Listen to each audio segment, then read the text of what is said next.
السلام عليكم ورحمة الله تعالى وبركاته. مرحبا بكم. اليوم غادي نشرح واحد المشكل كيوقع فيه الطلبة ديال التكوين المهني ولا طلبة ديال الكلية ولا طلبة عامة، هو رفض التغطية الصحية ديال الكنوبس. هنا غادي نشرح لكم جميع الأسباب القانونية، وأيضا غنعطيكم الحلول باش ترجعوا تستافدوا من التغطية الصحية ديالكم إن شاء الله. غادي نقدم لكم جميع الحلول. أنت ما خدام ولا ما استفدتش من التغطية الصحية ديال الكنوبس وأنت طالب، هنا غادي نعطيك جميع الاستفسارات وجميع الحلول إن شاء الله. تضغط على زر الاشتراك، دير واحد اللايك واحد البارطاج. مرحبا بك. علاش كنوبس رفضت لك الطلب ديالك وأنت عندك الحق تستافد من التغطية الصحية؟ غادي نعطيك ثلاثة الأسباب رئيسية باش ترفض لك الطلب ديالك. نظام معلوماتي ولا كيتبادل المعطيات ديال كنوبس مع لاسينيسيس، وهذه أول حاجة. ولات كنوبس كتقدر تعرفك واش عندك التغطية الصحية ولا ما عندكش. القانون كيقول اللي عنده التغطية الصحية أساسية ما عندوش الحق يستافد من التغطية الصحية ديال كنوبس ديال الطلبة. يعني بزاف ديال الطلبة كيلقاو راسهم مسجلين في آمو التضامن وآمو الشامل، وهذا الشيء خلى كنوبس ترفض الطلب ديالهم وما يستافدوش بشكل قانوني، لأنهم عندهم آمو التضامن أو عندهم آمو الشامل، وهذا الشيء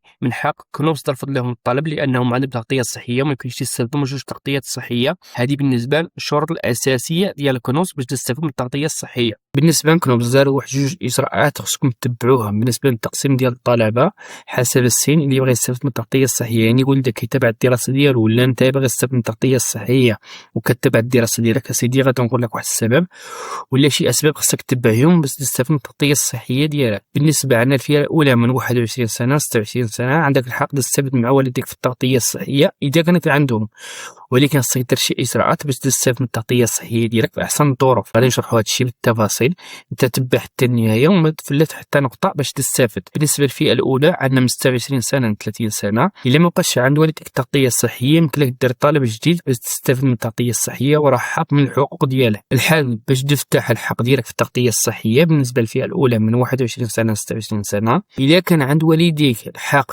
التغطية الصحية غادي نمشي يا سيدي وغتشوف راسك واش انت ضمن الحقوق في الحساب ديال الوالدين ديالك.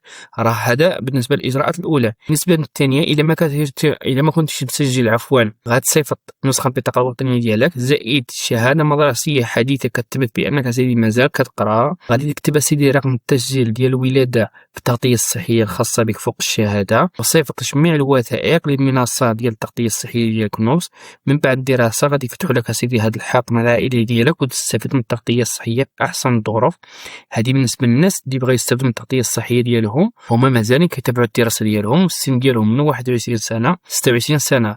إذا وصلتي معنا لهاد النقطة تضغط على زر الاشتراك ودير واحد اللايك، ومرحبا بك. حنايا غنجاوبكم على جميع الاستفسارات ديالكم، ومرحبا بكم.